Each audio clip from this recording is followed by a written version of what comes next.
9 अगस्त को विश्व आदिवासी दिवस है और इसे लेकर केंद्रीय सरना समिति के द्वारा कई प्रोग्राम का आयोजन किया जाएगा। क्या तैयारी आप लोगों की, आज प्रेस कॉन्फ्रेंस की है, क्या कुछ है? देखिए, सबसे पहला चीज़ 9 अगस्त विश्व आदिवासी दिवस पूरे विश्व में मनाया जाता है और उसके तहत आज हम लोग झारखंड की राजधानी रांची में मनाने जा रहे हैं 9 अगस्त को। और हम लोग अल्बर्ट टेका चौक में जुटेंगे 9 बजे, 8 से 9 बजे सुबह जुटेंगे और वहाँ से हम लोग जुट करके फिर हम लोग वहाँ पर अल्बर्ट टेका चौक आएंगे अपने पारंपरिक वेशभूषा, पारंपरिक हथियार के साथ में नृत्य गीत करते हुए। और वहाँ पर जो मंच है हम लोग का बनेगा, उस मंच पे हम लोग का कार्यक्रम भी होगा। और उसके बाद जो भी खोड़ा दल जो आएंगे उस सभी खोड़ा दलों को सखुआ का 5 पेड़ दिया जाएगा, सखुआ फिर देसी मुर्गा मुर्गी 5 को दिया जाएगा और 5,000 रुपये सहयोग राशि भी दिया जाएगा। ये केंद्रीय सरना समिति की ओर से हो रहा है और इसलिए किया जा रहा है ताकि लोग को उत्साह बढ़े। और जिस तरह से सरहुल के दिनों में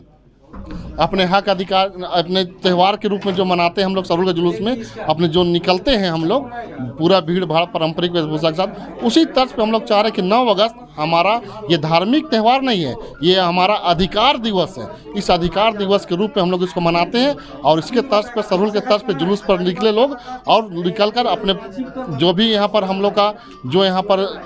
मतलब भीड़ भाड़ जो होता है ये दिखे लोगों को और ये मैसेज पूरे देश विदेशों तक जाए कि यहाँ पर लोग आदिवासी लोग जो है झारखंड में, रांची में, राजधानी में पूरे हर्षोल्लास के साथ अपने खुशी से मना रहे हैं, अपना पारंपरिक वेशभूषा के साथ मना रहे हैं, अपना पारंपरिक रीति रिवाज के साथ मना रहे हैं। ये दिखाने का चीज़ है और अपना हमारा जो अधिकार है उस अधिकार के दिन में हमारा अपना अधिकार बताने का दिवस है और हम लोग अधिकार को बताएंगे भी। लगातार आप देखते हैं कि पूरे 5 साल में लगातार जो सरकार का कार्यकाल रहा है, कई आदिवासी संगठन लगातार आते रहे, ज़मीन के मुद्दे को लेकर हो या CNT-SPT एक्ट का उल्लंघन के मामले को लेकर हो, शिक्षा को लेकर कोई भी संगठन सामने नहीं आता है। और 32 का खतियान हो, नियोजन नीति हो, इस को लेकर आदिवासियों को कैसे आप जागरूक करिएगा? क्योंकि आदिवासी दिवस का मतलब है कि एक व्यक्ति का विकास हो, आदिवासियों का विकास हो, तो उसको कैसे देखते हैं? देखिए, हम लोग अभी जिस तरह से आप देख रहे होंगे सरकार जब से बनी है तब से बहुत सरकार मुथल पुथल रही है। कोरोना आया, कोरोना के बाद सरकार जेल चल गई मुख्यमंत्री होने के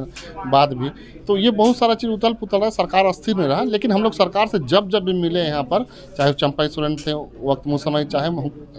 हेमंत सोरेन थे उस समय में, और सारी बातों को हम लोगों ने बताया। ज़मीन से लेकर के, शिक्षा से लेकर, अधिकार से लेकर के सभी चीज़ों को हम लोगों ने बहुत बारीकी से रखा है। और सरकार का जो मंशा है करने का, वो मंशा है उनका करने का, लेकिन सही समय सही वक्त नहीं मिल पाने का कारण। लेकिन ये ज़रूर है कि आदिवासियों को अगर आगे बढ़ाना होगा तो शिक्षा के क्षेत्र में भी आगे बढ़ाना होगा। और हम लोग मांग करते हैं कि शिक्षा के क्षेत्र में सरकार काम करे और आदिवासी का जो भी यहाँ पर अलग एक भाषा भी होता है, हमारा उराम, मुंडा, खड़िया हो, संथाली, उसकी भाषा का भी पढ़ाई हो, तब जाके आदिवासी अपने भाषा को समझेंगे और अपने शिक्षा के क्षेत्र में आगे बढ़ेंगे। और देश का कोई भी राज हो चाहे देश हो, अगर जिस देश का राज का शिक्षा मजबूत होता है, ये सच्चाई है, उस राज विकास करता है। क्योंकि अभी देख रहे हैं सरकारी स्कूलों का जो हाल है राज्य भर में, खास करके जो मिडिल क्लास और मिडिल लोअर क्लास जो है, खास करके जो यहाँ के लोकल हम लोग आदिवासी हो गए या नॉर्मल भी जो हो जाते हैं, वो लोग वहाँ स्कूल में जाते हैं। लेकिन स्कूलों की स्थिति उस तरह की नहीं जो उसको बेहतर शिक्षा दे पाए। स्कूल में जैसे टीचर की कमी है, बहुत सारा चीज़ दिक्कत है। आप कभी इस तरह का इस प्रण लेंगे क्या 9 तारीख को कि नहीं उस सबको भी हम लोग देखेंगे, उस सबको भी ठीक करने का प्रयास करेंगे? एकदम, अभी हम लोग बैठेंगे और इस बैठ के हम लोग कुछ निर्णय भी लेंगे। हम लोग आदिवासी दिवस से पहले एक बार press conference, finally press conference करेंगे, जो कि हमारा योजना क्या होगा, हमारा क्या समाज को लेकर के दिशा निर्देश क्या होगा, ये तमाम लोग हम लोग बैठेंगे। सभी दादा लोग हैं और भी संगठन के लोग हैं, अजीत दा है, इधर प्रकाश दा है, सब लोग बैठेंगे फिर एक बार आदिवासी दिवस से 2-3 दिन पहले, और जो कि हम लोग मुखर होकर एक पूरा लिस्टिंग बना देंगे, बताएंगे आपको कि किस तरह से हम लोग की ये योजना है और ये आदिवासी दिवस हम लोग क्या क्या करने जा रहे हैं। ये तमाम चीज़ को हम लोग डिटेल से बता पाएंगे। तो 9 अगस्त को आदिवासी दिवस है और उस मौके पर कई कार्यक्रम को आयोजित किया जाना है। लेकिन आदिवासियों का विकास क्या होगा, कैसे होगा, उसकी ज़मीनों को कैसे बचाया जा सकेगा, इसकी रणनीति भी आगे तय की जाएगी। मौके पर अन्य वक्ताओं ने क्या कुछ कहा, आइए आपको सुनाते हैं। ठीक है, जोर से बोलिए, कम शब्द में बोलिए। आज हम सभी विभिन्न संगठन के लोग केंद्रीय सरना समिति के अगुवाई में प्रेस कॉन्फ्रेंस कर रहे हैं और 9 अगस्त के दिन आदिवासी दिवस मनाते हैं और हर साल हम लोग ये भी मनाते आ रहे हैं। इससे हमारे बीच में हमारे गांव घर जितने भी हैं,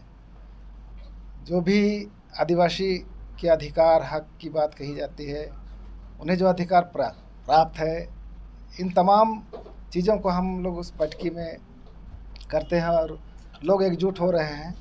और अपनी समस्याओं को लेकर के आगे आ रहे हैं। नतीजा है कि आज जितने भी आप आए दिन देखते हैं कि अपने जल जंगल ज़मीन को बचाने के लिए लोग आ रहे हैं और बेहतर तरीके से इस बार भी 9 अगस्त का दिन हम लोग आदिवासी दिवस मनाएंगे और लोगों को जागरूक करेंगे अपने हक अधिकार की लड़ाई करने के लिए। कैसे जागरूक करिएगा, क्या रणनीति कही तो आज हमारे पास जो अधिकार हैं उन तमाम अधिकारों को उस आदिवासी दिवस के दिन में जानकारी देंगे। बहुत अधिकारों का तो हनन हो रहा है, ना आपका थाना सुन रहा है, ना कोर्ट सुन रहा है, फिर कैसे जागरूक करेंगे? देखिए, एकता में ही बल है। लोग एक होंगे तो निश्चित तौर पर अपनी लड़ाई अपने लड़ सकते हैं। लोगों को एक करना है, शिक्षित करना है। हम लोग सरकार से भी मांग करेंगे कि अपने जो अधिकार है ऐसे भी कार्यशाला लगाइए ताकि गांव-गांव से जो मुखिया आएंगे उन तमाम लोगों को ये जानकारी होगी कि उनके अपने हक अधिकार क्या है। ग्राम सभा के माध्यम से जो आज मांगी जाती है कि अपने धार्मिक स्थलों को बचाने के लिए आप ग्राम सभा से पारित करा करके भेजिए।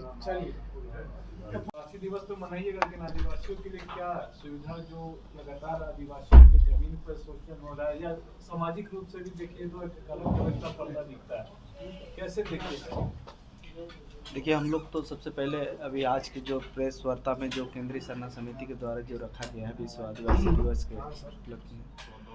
तो हम लोग सबसे पहले तो विश्व आदिवासी दिवस जो 9 अगस्त का दिन है हम लोग उसको लेके विशेष बैठकें किए हैं और उसी के माध्यम से हम लोग हर एक अपने अपने गांव पे लोगों को एक जागरूक कर रहे हैं कि मान लीजिए अभी जिस तरह से कुछ जगह पे भू माफिया लोग का जो अवैध कब्जा कहीं पे कुछ करने का जो प्रक्रिया है और पुलिस प्रशासन के द्वारा भी उसको निगरानी के तौर पे देख रहा है और हम लोग उस तरह का जो सामाजिक धार्मिक ज़मीन है जो सरकार का निर्देश है कि जो उस टाइप से जो ज़मीन है उसको ग्राम सभा से पारित करके पंचायत से जो प्रखंड लेवल पे है जो प्रखंड लेवल पे दे, तो हम वैसे ज़मीन को हम लोग घेराबंदी कल्याण विभाग के द्वारा किया जा रहा है। और रही बात है कि जो ज़मीन की जो CNT एक्ट की ज़मीन है या और सामाजिक धार्मिक ज़मीन जिसको हम लोग थाना प्रभारी लेवल पे या गांव लेवल पे हम लोग आपसी बैठ करके हम लोग उसको सुलह करते हैं